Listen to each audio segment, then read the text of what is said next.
Race 3, and it's the IndyCar Micromax final with plenty of young talent on this grid. Starting from the pole, it is Zane Quaker with Seb Corking alongside Ollie Hipkins and Braden Williamson from Charlie Gillam, Jack Cordingley, Braden Boyd, Logan Lauder and Jake Gruffity. Let's see who gets the whole shot from the start. Away we go, and Quaker is going to hold the inside line, no problem at all. Corking through into second position, holds off Hipkins and Williamson up to the inside line. Oh, that's a bold lunge from Corking on the opening tour, straight into the lead in turn 2, and now Quaker is going to try and get him back.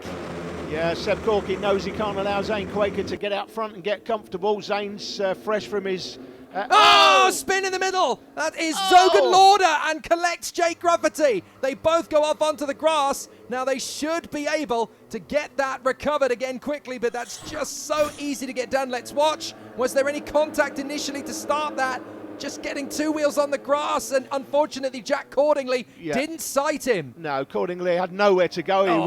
He was the meat in a sandwich there, wasn't he? And Logan Lauder, unfortunately, is backed into the 27 of Jake Gruffity, and they're both still running. Here comes Quaker, straight back on the inside line and on the warpath for Corking. Can't get through. Good opportunity, but already Corking is very adamant as the continuation of Gruffity's incident continues. I think they're just trying to make sure he's okay, because he did go airborne. I think he is okay. Don't forget to like and subscribe, guys, and click the notification bell. When you click the notification bell, click all, and every time we upload new content, you will get a notification. It is Seb Corking that leads it across the line from Zane Quaker in behind. Zane's fresh from his exploits in Le Mans, where he got a top 10 finish.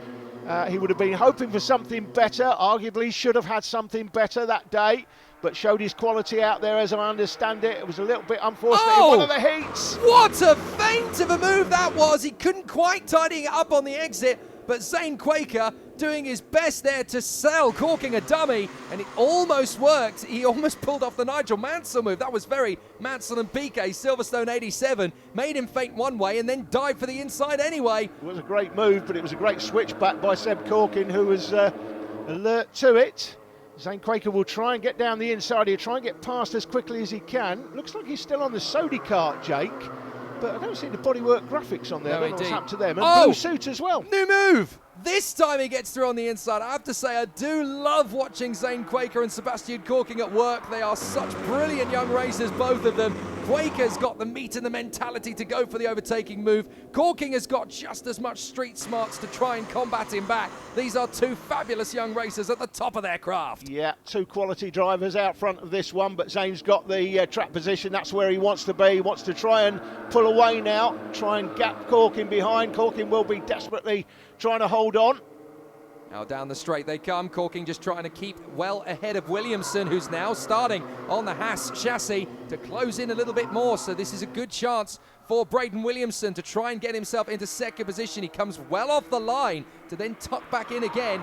13 is there in fourth place. That's Ollie Hipkins. Zane Quaker with a new fastest lap, 40.53.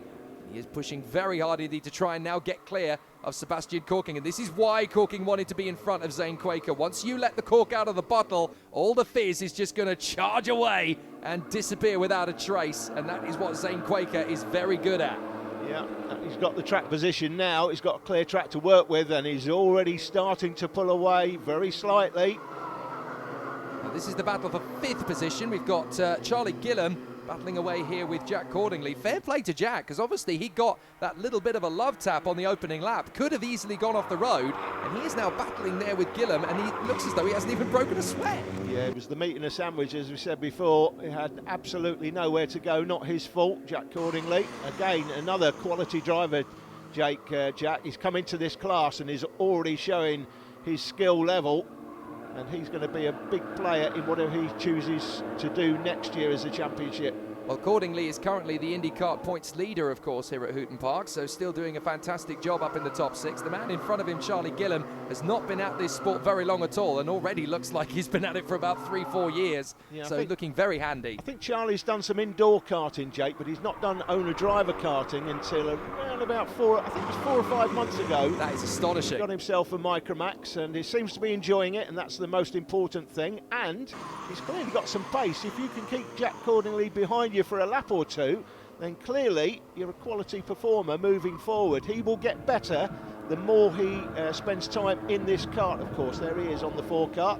with Jack in behind. Indeed, and it's such a difficult transition. People underrate it so much to go from indoor arrive and drive rental karting to get to this level of karting. Different. It's a totally different sport, and to be able to make the transition, to be competitive from one to then do it in the other, is quite an incredible skill. Zane Quaker, 39.9. He's already broken the sub-40s. That is amazing pace. Now, the interesting thing here, Jake, is the 29, Braden Williamson. He is holding on to the back of Seb Corking. We know Corking is a high-quality performer in the Micromax UK Championship. He actually leads the championship now on drop scores.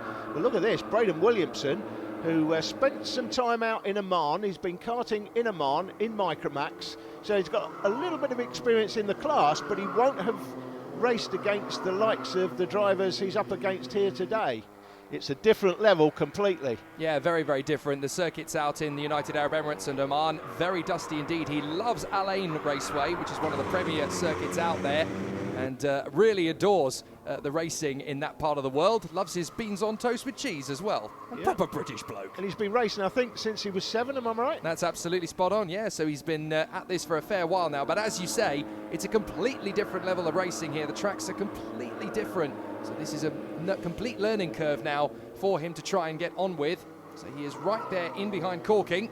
This is the battle for 4th place, and it's not going to be easy for Ollie Hipkins to hang on to this. Gillam and Cordingley have been working together to chip away at the 13 of Ollie Hipkins, and now it is a 3-man squabble. Charlie Gillam pulls right across, does not want to let Jack Cordingley get the inside line for turn 3, and he's hanging on to this because he wants to get to Ollie Hipkins first. Well, again, this is pretty impressive for me, Jake. Charlie Gillam, who's only been owner-driver karting, as we say, he had that experience with the indoor karting, but that's a different level from this.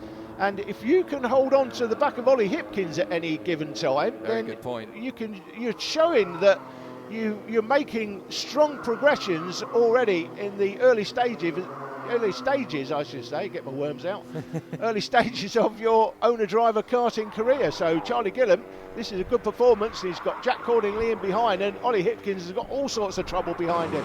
Such maturity as well coming to the braking zone. He places the kart in the middle of the circuit. You can't go left, you can't go right. He just holds the line there, so there's no chance for Cordingley to really throw it up the inside without taking a big gamble. So he's actually been very careful as to where he's placing the kart. He knows he's not quite on Ollie Hipkins yet, but he has a good chance. So Cordingley carried a little bit too much speed there into the final hairpin, and I think he ended up just nudging the back of Cordingley's kart. That unsettled the balance, and that's what tipped him around. Yeah, I was wondering whether, from that earlier incident, whether or not he's actually had a bit of a problem with the kart. It can easily upset the steering geometry, for example, that sort of incident, and I suspect that Jack's had a bit of a problem, and then he's got a little bit frustrated and had a look up the inside. He's realised he's going to take someone out, so he's hit the brakes, and he's rather spun himself out rather than take somebody else out. Here's Zane Quaker, though, well clear of the field, taking the win.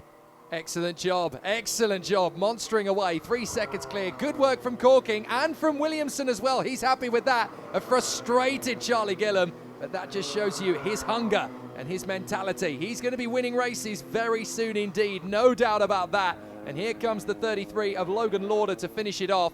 Great performance from everyone in the field that came home. Unfortunate for Jake Grufferty, he couldn't quite make the flag, but it's Quaker 3 seconds clear of Seb Corking from Braden Williamson and Ollie Hipkins. Charlie Gillam just narrowly missing out on P4 from Braden Boyd, Jack Cordingley and Logan Lauder. Great racing though from Zane Quaker, sub 42nd for the lap 2. More coming up.